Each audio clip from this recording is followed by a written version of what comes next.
¿Qué tal, amigos y amigas de Cuatro Vientos? Qué gusto una vez más estar con ustedes en este día, miércoles 19 de mayo del año 2021. Los saludamos muy cordialmente, muy afectuosamente desde la ciudad de Ensenada, Baja California, México. Muchísimas gracias por estar en el arranque de nuestras transmisiones en vivo del día de hoy. Y cuando son las 9 de la mañana con 17 minutos, la más cordial de las bienvenidas a nuestra queridísima colaboradora, amiga de Cuatro Vientos, feminista ella, con una trayectoria muy interesante en materia de esta actividad de defensa y promoción y gestión de los derechos de las mujeres en nuestra entidad y a nivel nacional.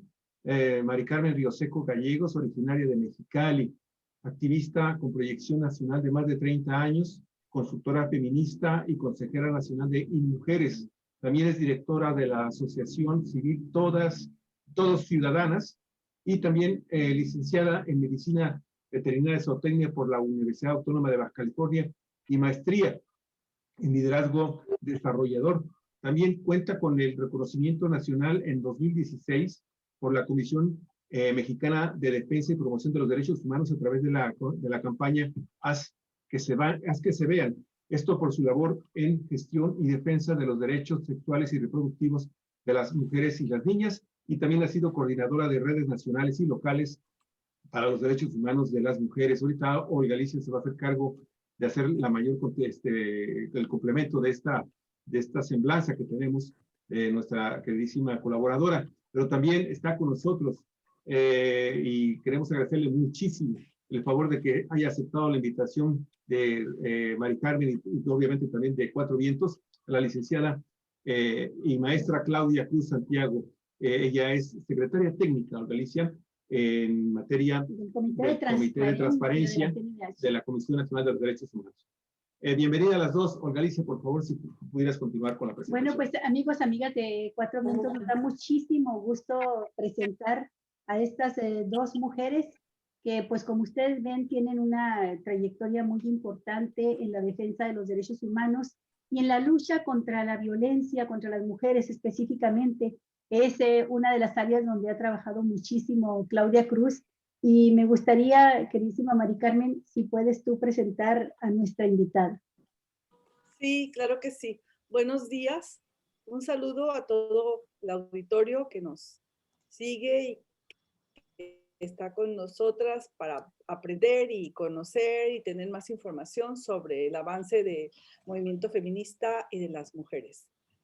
Hoy tengo mucha emoción de presentar a una gran amiga mía de tiempo que conocí muy jovencita y me ha tocado acompañar en muchos trabajos y actividades importantes a nivel nacional, pero también su crecimiento como profesionista y como defensora y promotora de los derechos humanos de las personas. Claudia Cruz Santiago es feminista, tiene una licenciatura en Derecho y una maestría en Psicología Jurídica. Cuando fuimos a la Cuarta Conferencia Internacional de la Mujer en Beijing, después de esta conferencia, ella empezó a trabajar de una manera articulada con los colectivos. Ella venía de la izquierda desde muy jovencita y se integró a todas estas organizaciones y colectivos en donde pudo diseñar algunas situaciones que tienen que ver con, con algunas situaciones que tienen que ver con normas jurídicas y para el avance de los derechos de las mujeres en todo el país. Lo que fue la Coordinación Nacional de Mujeres por un Milenio Feminista, conocida como Milenio Feminista, donde participamos mujeres de todos los estados y nos articulamos.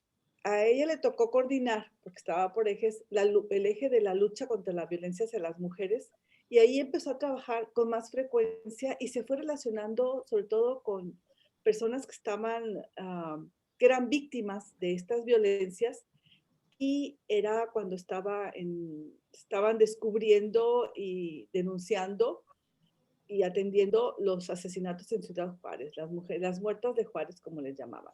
También se integra todo el país. Claudia, durante este tiempo que nos conocemos, también le tocó participar en la 60ª legislatura de la Cámara de Diputados del Congreso de la Unión.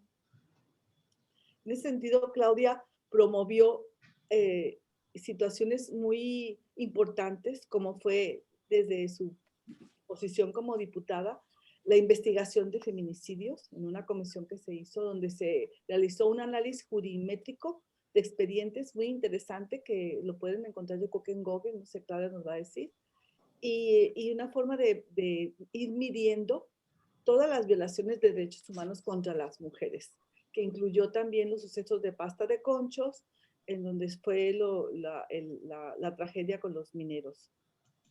Se buscó también a través de ella apoyos integrales a las víctimas y sus familiares. Ella es las legisladoras, de las defensoras de derechos humanos, que empezó a trabajar esta parte de las víctimas indirectas. Las víctimas indirectas son aquellas personas que sobreviven a una víctima de un asesinato, de una desaparición, de una mutilación, etc. Entonces, ella también estuvo en la parte de la justicia penal, persiguiendo la pederastia y buscando las formas de reglamentar y proteger a las niñas, a los niños y a los adolescentes y jóvenes. En esa situación, ella ha estado trabajando mucho en esta parte, incluso ha sido muy progresista, porque puso el tema también en la legislación de los derechos de las personas transgénero, en una comisión que se tituló, aquí lo tengo, no me la sé de memoria, se tituló El crecimiento introspectivo de denuncias de víctimas y la búsqueda de la justicia, no impunidad, los gobiernos, que se encontró que en estas personas, en estas comunidades, había mucho desamparo, ignorancia y sobre todo corrupción, y la impunidad que va de la mano con la corrupción.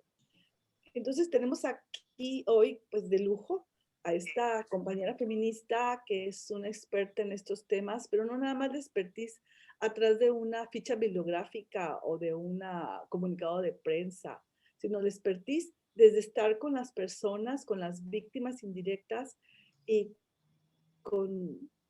acompañando en la ruta de la búsqueda de sus seres queridos. Actualmente, Claudia Cruz Santiago está participando en la terna para la titularidad de la Comisión Ejecutiva de Atención a Víctimas en el Senado de la República. Esto es un tema que está detenido y parece que se va a aprobar en el próximo periodo. Bienvenida, Claudia. Voy a iniciar este día, nuestra tarea de hoy, con un video que quiero compartir. Es un video breve, testimonios de madres, de personas desaparecidas, y quiero anunciar que es un video impactante que puede ser fuerte para personas más sensibles. Lo comparto porque está en las redes y es importante que aprovechemos esos espacios en los medios y en las redes para conocer un problema que se invisibiliza, sobre todo en el marco del 10 de mayo, que se celebra a las madres mexicanas. Hay que voltear a ver a estas madres, a estas mamás que están en el calvario para buscar a sus familiares, hijos, hijas, acompañar a otros familiares, estas madres de personas desaparecidas. Entonces voy a iniciar con el video. Ahorita lo voy a poner. Lo tengo aquí a la mano.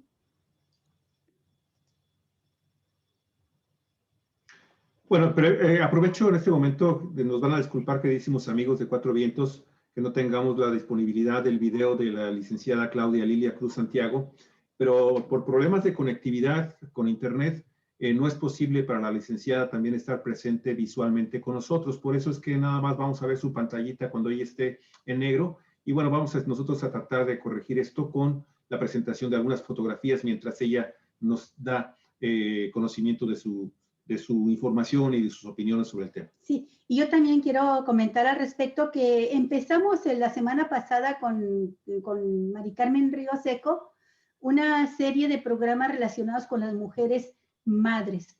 Hablamos del origen del 10 de mayo en México y programamos para este día un tema de veras de lo más doloroso en nuestro país, que es el de las personas desaparecidas.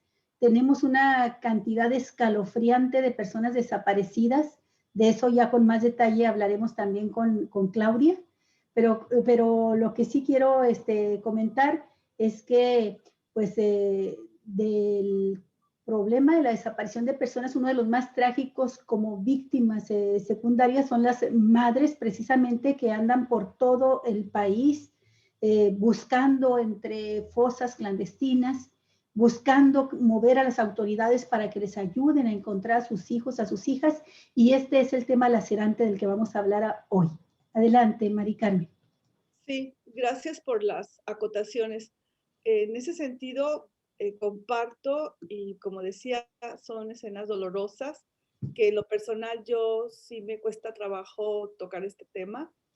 No ha sido mucho mi tema. He acompañado, apoyado, pero es un tema de verdad muy sensible y empecemos con visibilizar que existe esta situación y son mujeres reales que están viviendo lo siguiente. Y su cabello es un recito de su cabellito. Tengo un video de ella en el Face, en el celular. Y cuando quiero oírla, la oigo. Nos mataron a toda una familia completa. Nos dejaron sin vida, sin libertad. Y a veces no sé si me veían con lástima o con morbo. Y por eso decidí moverme de ahí. Mi casa fue toda mi vida. Yo creo que me va a hacer falta vida para terminar de hacer lo que tengo que hacer.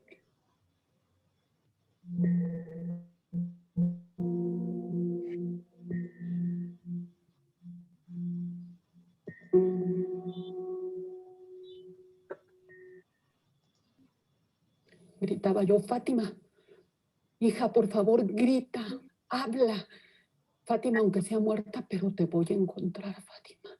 Y me eché a correr, gritando que sí, porque a la hora que yo agarré la sudadera y la levanté, todo lo bello estaba manchado de sangre.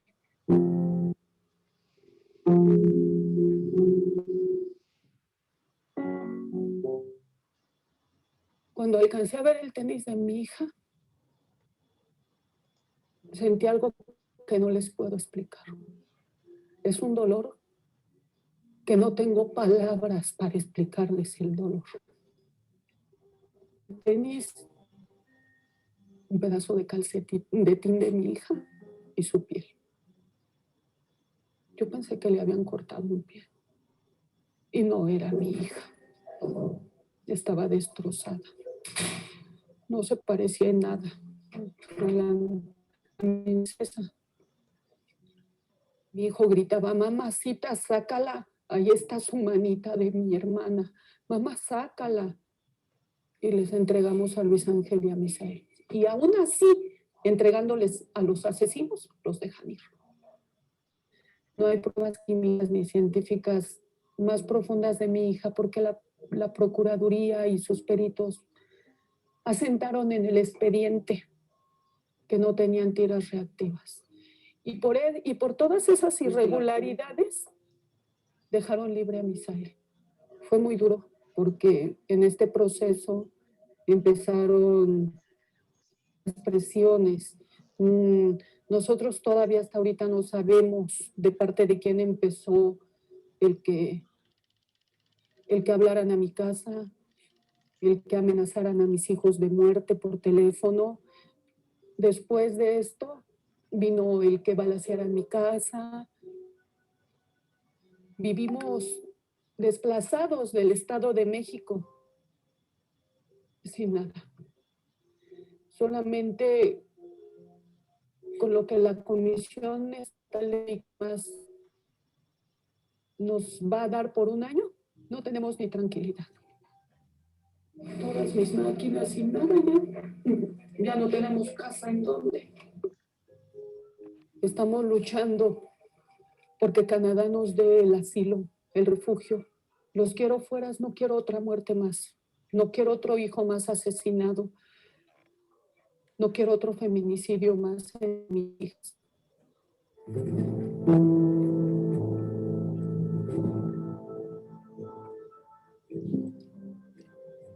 ella hacía estas. Subimos a la camioneta de mi cuñada, iban mis dos cuñadas, llegamos al lugar y las manos abrir.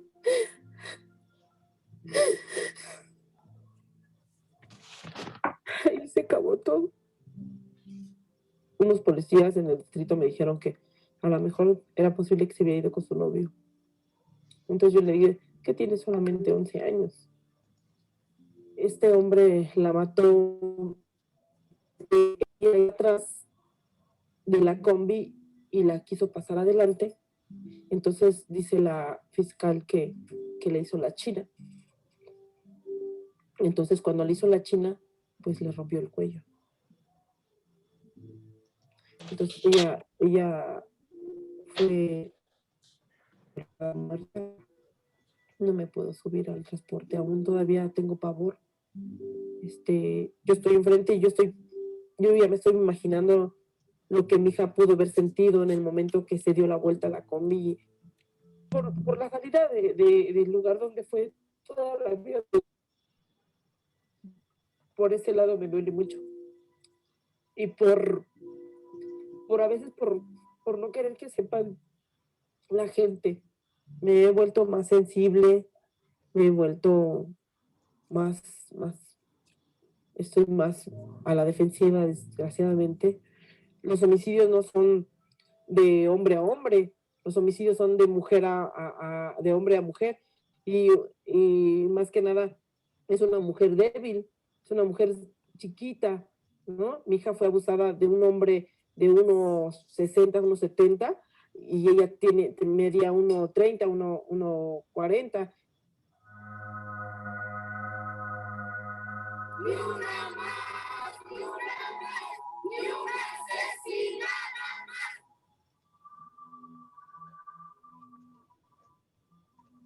Ellas ya no se pueden defender. Ellas ya no están aquí. Lo único que tienen ellas para defenderse sigue siendo su cuerpo vulnerado, su cuerpo lastimado. Todo eso es lo único que hay.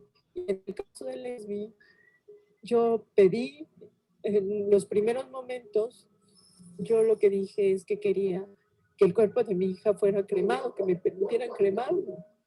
Y ellos dijeron que sí, ya estaban todas las autorizaciones para cremar ese cuerpo. Y entonces iba a ser una salida muy fácil para las autoridades. Quieren terminar y concluir una investigación de la manera más rápida, más corta y que más vende. Se suicidó.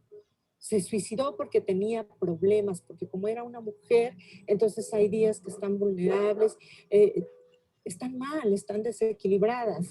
Una vez que identificamos a mi hija, yo les dije que no, que ella no se habría suicidado. Y yo les hice énfasis en las lesiones. Les dije, mi hija presenta lesiones en el rostro.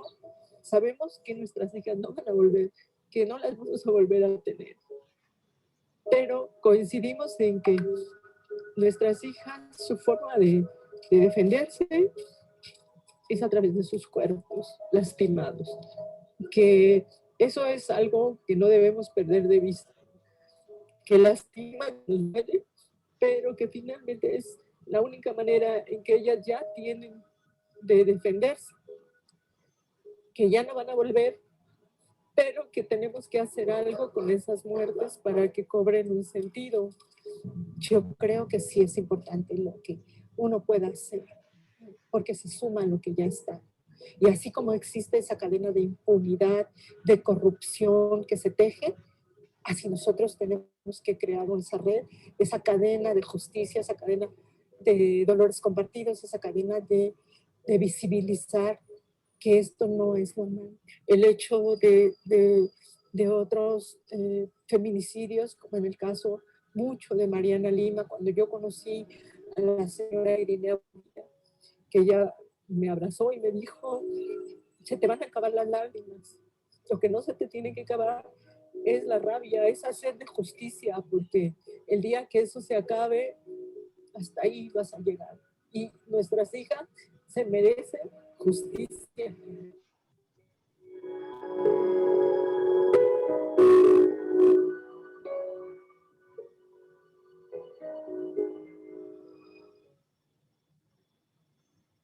Bueno, hasta aquí, como les decía, es un video fuerte, crudo, pero es real. Es una situación que pasa, está pasando, está en aumento y pues nos recuerda también a lo que sucedió en Argentina, ¿no?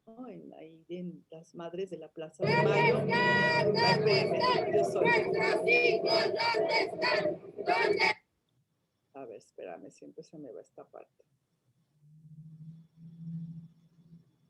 Ok, bueno, lo que decía que las situaciones que pasa en todo el mundo y así como las madres de la Plaza de Mayo, ahora son las abuelas que siguen buscando. Hay un flujo grande de víctimas indirectas que son las madres de todas las personas desaparecidas que tuvieron una mamá y la tienen, aunque ya no esté. Entonces, hasta aquí es donde comparto esta exposición y pues le cedo la palabra a Olga para que ya continúe Claudia con lo que nos va a compartir hoy. Ella como una persona que ha estado acompañando todos estos procesos a estas mujeres, a estos colectivos. Y pues, bienvenida Claudia, me da mucha emoción que estés con nosotras hoy. Sí, gracias, Mari Carmen, por la invitación. Bueno, Claudia, pues nos gustaría mucho que nos dieras tú un panorama a nivel nacional de esta situación que de manera tan estremecedora describen estas mujeres, estas madres de hijas víctimas de feminicidio. En efecto, a ti te tocó conocer casi desde el inicio, siendo tú muy joven, toda esta problemática que a nivel mediático se dio a trascender nacional e internacionalmente a partir de los asesinatos de las mujeres en Juárez, que empezaron en 1993. Seguramente hubo muchos antes que pasaron desapercibidos, pero que cuando se logra organizar, empieza la incipiente organización de las madres, logran tener una voz y una resonancia que atrajo la atención de políticos y de políticas de mujeres defensoras de derechos humanos, y de ahí se da una trayectoria de acompañamiento de algunas militantes de izquierda, fundamentalmente defensoras de derechos humanos y legisladoras, que estas tres características se reunieron en ti, como en otras más, pero te vimos a ti participar cuando fuiste diputada federal, luchar a brazo partido para que se estableciera, me acuerdo, fuiste de las pioneras de esta gran reforma del artículo 1 constitucional y de todas las políticas transgénero y transversales, quiero decir, esa fue la palabra, perdón, que puedan lograr atravesar todas las políticas públicas de gobierno, llevando en su esencia los derechos humanos de las mujeres y de las niñas. En general, tu trabajo fue como defensora de derechos humanos y contra la violencia. Entonces, pues, si nos puedes dar, Claudia Cruz, un panorama más completo de esta área específica que es las personas desaparecidas, en el caso más específico aún, los feminicidios y el dolor de estas madres que claman justicia. Adelante, Claudia. Sí, muchas gracias, Olga. Pues es lamentable, de verdad, que pasan y pasan todos los años, y a partir de que en aquel entonces en Chihuahua, en efecto, ahí en Ciudad Juárez, Esther Chávez Cano, quien era directora de Casa Amiga, en 1993 empieza ella precisamente a revisar solamente en las portadas o en la prensa amarillista, notas rojas, el asesinato de muchas mujeres ahí en Juárez, y ella empieza a hacer la contabilización de esas mujeres a partir del 93. No quiere decir que antes no hayan habido, por supuesto que habían mujeres que habían sido asesinadas, ¿no? Pero que pues simplemente quedaban en la impunidad y en la oscuridad y todo eso. A Esther le empezó a llamar la atención que habían cada vez más, la forma en cómo se estaban apareciendo los cuerpos de muy lastimados de mujeres en diversas partes de la ciudad de Juárez, ahí en Juárez, y sobre todo ahí en la parte que tiene que ver con lomas de poleo, en los basureros, en el desierto. Entonces era como muy fuerte, digamos, en términos de que no era una, sino que estaban apareciendo en esas condiciones y además diversas mujeres por la ciudad. A partir de ello, en efecto, empieza todo un movimiento. No es que el movimiento feminista no nos hayamos ocupado del tema desde antes, por supuesto que sí era siempre para el movimiento feminista ha sido uno de los temas, y tan es así que en la plataforma de acción de Beijing, en la convención de Belén do Pará, hemos estado hoy en los diversos mecanismos y en las diversas normatividades nacionales e internacionales. Hemos sido las feministas quienes hemos estado atrás para poder impulsar una serie de reformas que permitan la protección de los derechos humanos de las mujeres. En particular, lo que tiene que ver con la desaparición de mujeres, la desaparición forzada, el asesinato. El asesinato era antes, todavía el feminicidio, que es precisamente el asesinato de mujeres por razones por ser mujeres, para que lo más la gente lo entienda, creo que es importante. Sí, son las razones de género, es todo aquel acción, motivo, lo que esté alrededor de las mujeres, que por el hecho de ser mujeres, ellas estén siendo asesinadas. Por supuesto que hay más hombres asesinados entre ellos y demás, por asuntos de riñas y otro tema, pero no es muy raro ver, salvo a las personas, a los hombres trans u otros, porque tienen que ver con su decisión, su derecho a decidir sobre su sexualidad, que también han sido asesinados por esas razones y por tanto se dicen también de género. Entonces, el tema es que, ¿qué es lo que ha pasado durante, digamos, de esa época ahora? Pues que el 97% de los casos siguen de impunidad, que la mayoría de los casos están perdidos en carpetas en averiguaciones previas y en carpetas de investigación que no se investigaron, que a las autoridades judiciales no les interesa, no les provoca mayor, ¿cómo se llama?, preocupación ni interés, ni siquiera ni social ni político, el que se esclarezcan las acciones contra la violencia hacia las mujeres que viven las mujeres de manera cotidiana en nuestro país. Y entonces, en aquel entonces, me acuerdo que les decíamos nosotros a las autoridades que si no hacían acciones para que esto se detuviera en Ciudad Juárez, empezaba ya a haber también feminicidios en Chihuahua, pues eso se iba a convertir en una pandemia. Y sí, se convirtió en una pandemia, o ya era una pandemia que estaba oculta atrás de las notas estas periodísticas, las notas rojas o las notas amarillas, ¿no? Donde nadie reclamaba ni nadie decía nada, pero que ya aparecían, porque recuerdo que en el año 2001 realizamos nosotras desde Milenio Feminista un estudio, solamente igual que hizo Esther Chávez Cano, o sea, revisando los diarios y los medios de comunicación durante los últimos 2 años, en el 1999 y 2000, para revisar en cuántos estados de la República habían y se contemplaban como este tipo de atrocidades contra las mujeres.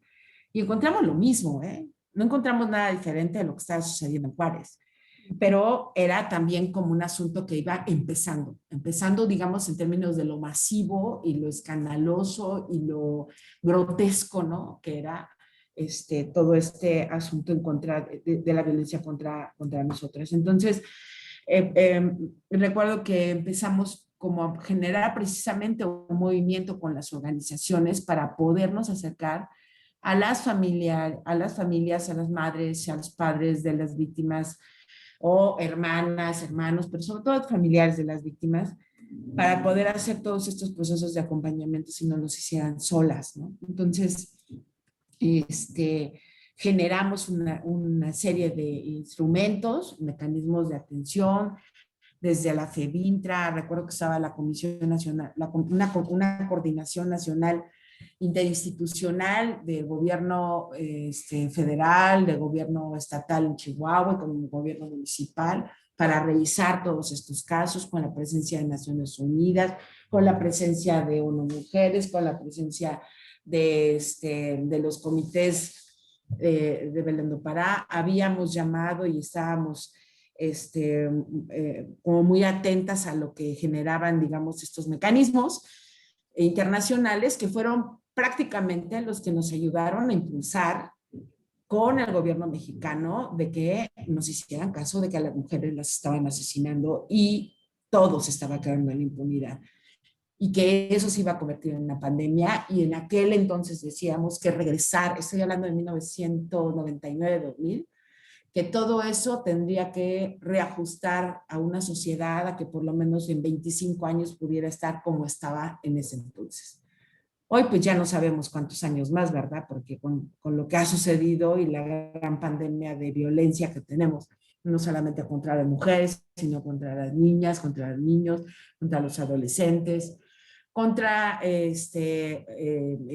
los hombres en general, digamos, en términos de la desaparición forzada, la desaparición de personas, el asesinato, la estafa, el fraude, en los secuestros,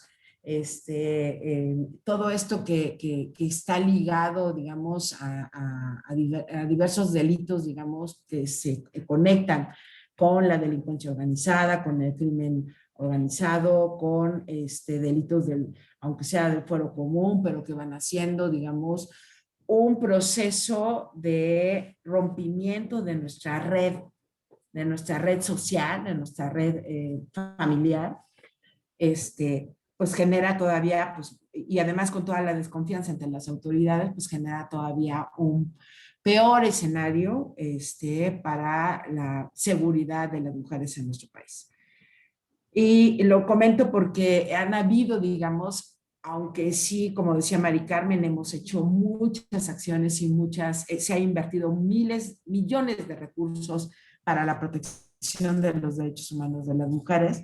Lo que es cierto es que simplemente están bajando los recursos a esas instancias y esas instancias no están respondiendo de manera directa, concreta, con eficacia, con eficiencia y con efectividad para proteger, atender y sancionar las acciones en contra de la vida, la integridad de las mujeres en México. Por eso el tema de la reiteración de este tipo de violencias en muchos estados de la República se genera cotidianamente. De hecho, se vive como un asunto de la normalidad, ¿no? A mí me da mucho gusto ver a las jóvenes mujeres hoy saliendo a la calle y diciendo que no están a favor ni siquiera del chiflido, del piropo, de lo que sea, porque eso es violencia y con eso inician las grandes violencias que ponen en riesgo la vida y la integridad de las mujeres.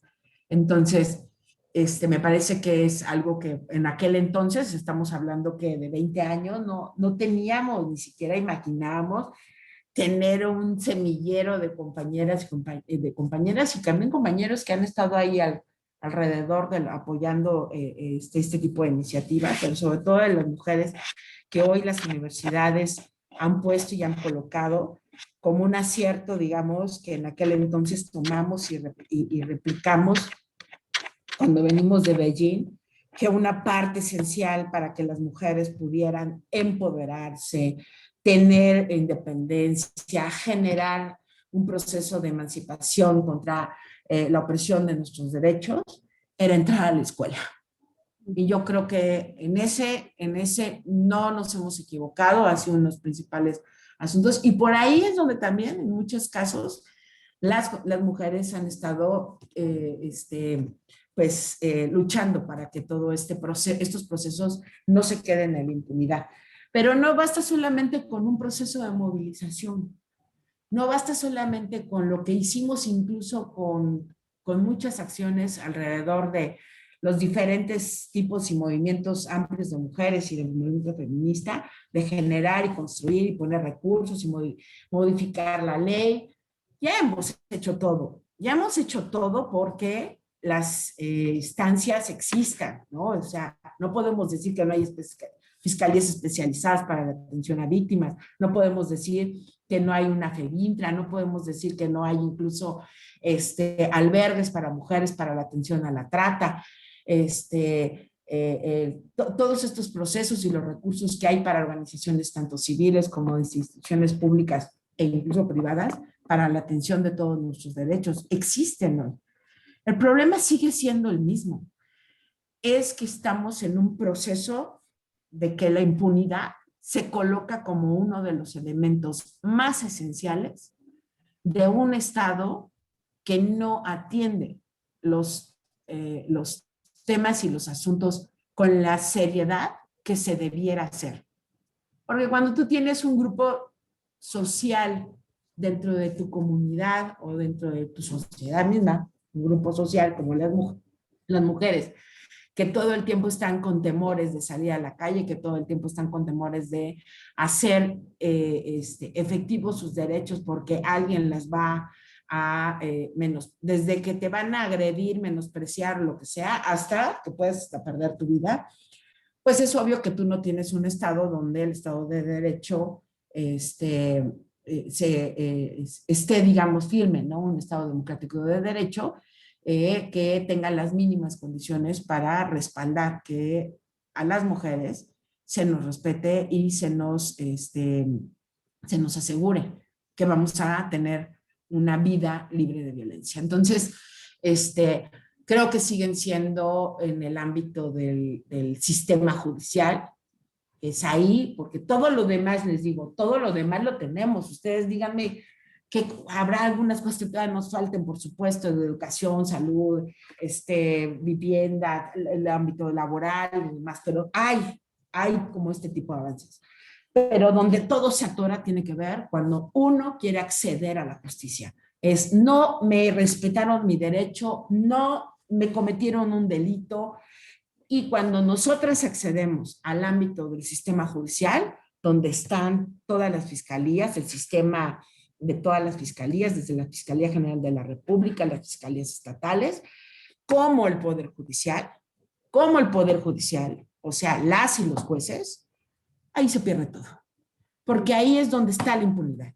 Ahí es donde no se castigan los delitos, ahí es donde no se castiga la violación a derechos humanos y donde cuando dejan que pase todos miles y miles y miles de casos de mujeres asesinadas, desaparecidas, entonces tienes a todas estas madres que sí, con el dolor y con todas estas familias y sus hijos además, porque el tema de las mujeres es que muchas tienen hijos que van dejando, ¿no?, en la orfandad y que tampoco el sistema se hace cargo, pero que al final de cuentas estos son los sistemas, tanto las fiscalías como el Poder Judicial, quienes no se hacen cargo de lo que realmente se requiere para que las mujeres tengan acceso a la justicia. El acceso a la justicia no es una frase bonita, bien intencionada y bien hecha. Tiene que hacerse, como decíamos, como la igualdad sustantiva. Tiene que haber un acceso a la justicia que le dé con hechos y con acciones referencia a la propia frase. No vale que simplemente me digan es que, sí, ya vas a tener un asesor jurídico. ¿Y de qué me vale si el asesor jurídico es parte del mismo sistema?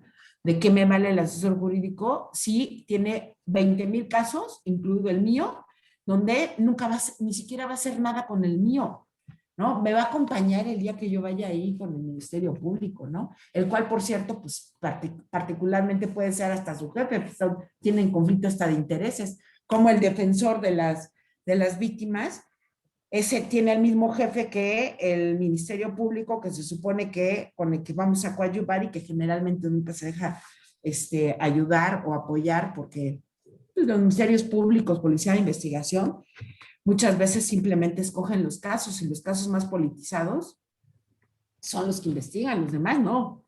O sea, tú puedes ir a las carpetas de investigación. No puedo yo regresar a las carpetas de investigación de hace 10 años y estoy casi segura de que tendrán 2 o 3 acciones o ninguna, Sí. en su mayoría realizada por la Policía de Investigación del Ministerio Público, que es el encargado de generar los procesos de investigación.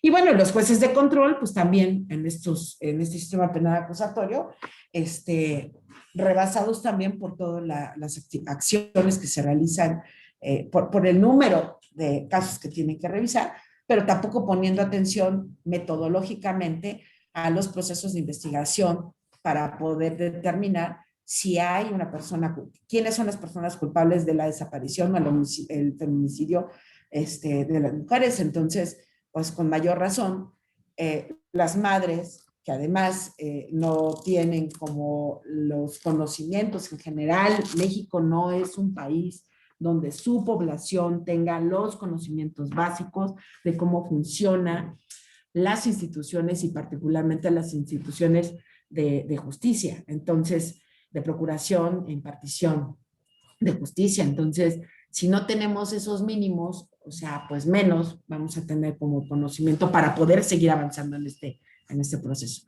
Entonces, creo que en estos procesos de acompañamiento, por supuesto, implica mucho el apoyo, la credibilidad de la lucha de las madres, ¿no? Y de los familiares de las víctimas, pero particularmente también se requieren como para atender es una enfermedad, si lo vemos desde la óptica, la violencia hay que verla siempre también desde la óptica de la salud pública, y hoy lo que tiene que ver con la desaparición de mujeres, con el feminicidio, es una pandemia que hay que atacar precisamente de manera sistemática, con personal especializado en todas las áreas, no solamente las áreas de atención y acompañamiento a víctimas, sino particularmente en las áreas que tienen que ver con la investigación, con la sanción de quienes fueron responsables de la violencia contra las mujeres. Si en esos procesos no nos metemos como ciudadanas y ciudadanos y seguimos viendo así como que ay, pues sí, ahí son un asunto de abogados, pero pues ahí a ver quién lo atiende. Todos esos casos van a seguir quedando en la impunidad.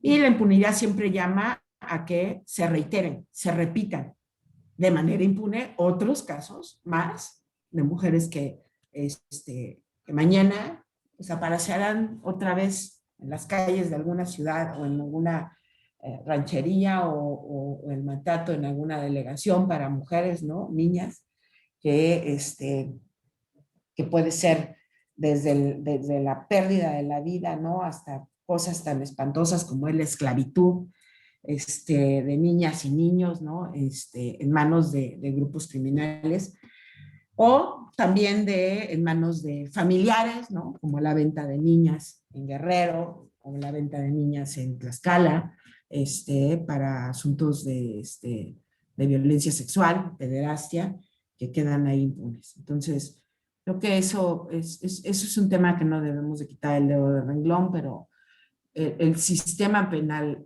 el sistema penal mexicano tiene que voltear, o nosotras más bien tenemos que voltearlo para que tenga esa mirada, la mirada de la justicia para las mujeres. Sí.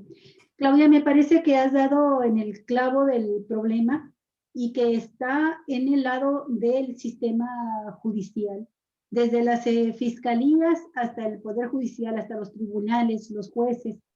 Y creo que es muy importante ubicar bien este problema porque desde el inicio, desde cuando empezaron los asesinatos de mujeres en Juárez en la década a principios de los 90, desde entonces organizaciones de derechos humanos y sobre todo feministas insistían en que no se le diera un matiz político partidista a la denuncia.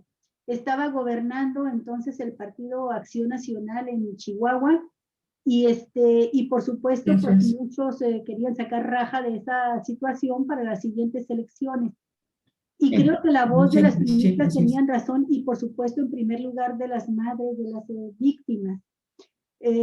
Empezaron desde aquellos años las marchas, las caravanas desde Ciudad Juárez hasta la Ciudad de México, con aquellas movilizaciones que se conocieron como las mujeres de negro, iban de luto, ¿verdad? En protesta por exhibiendo su dolor, pero protestando porque no se les daba justicia.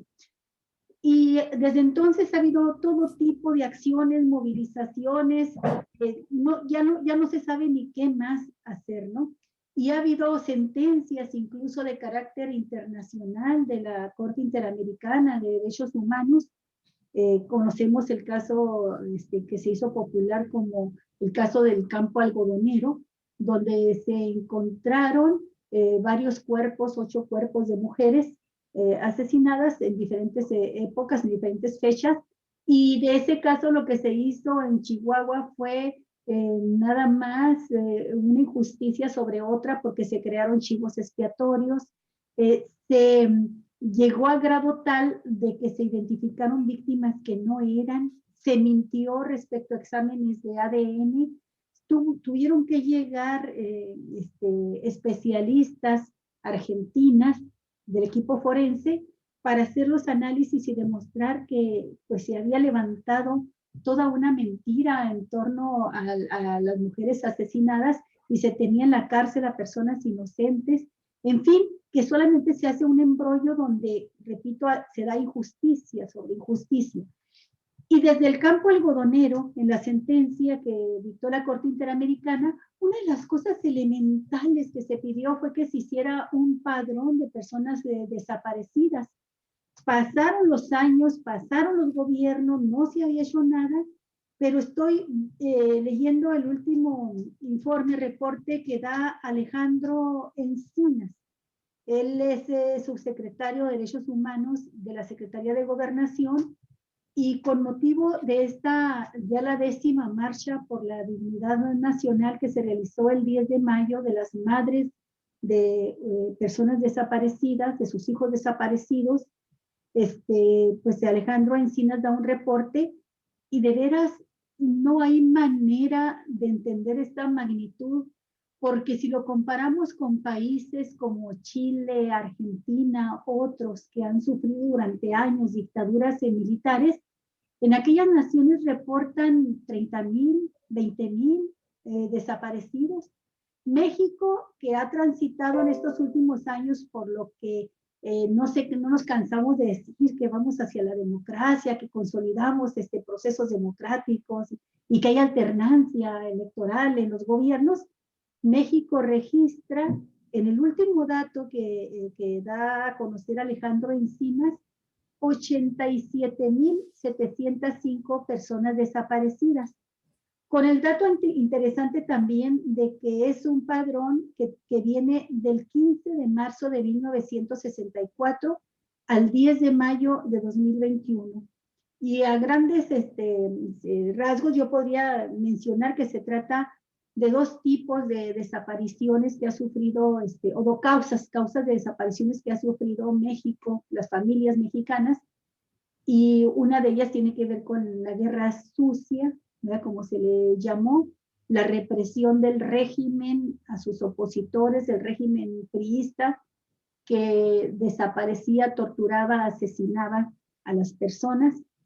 Y la otra tiene que ver con el crecimiento del crimen organizado, los errores en la aplicación de políticas para combatirlos, como lo que hizo Calderón en 2006, también los abusos por parte de fuerzas políticas y militares encargadas de combatirlos, pero también, Claudia, Mari Carmen, con una descomposición del tejido social de la sociedad misma, en la que crece el número de agresiones, o por lo menos nos damos cuenta que se va registrando un crecimiento de las agresiones de las mujeres por parte de familiares o de desconocidos, gente de la misma sociedad.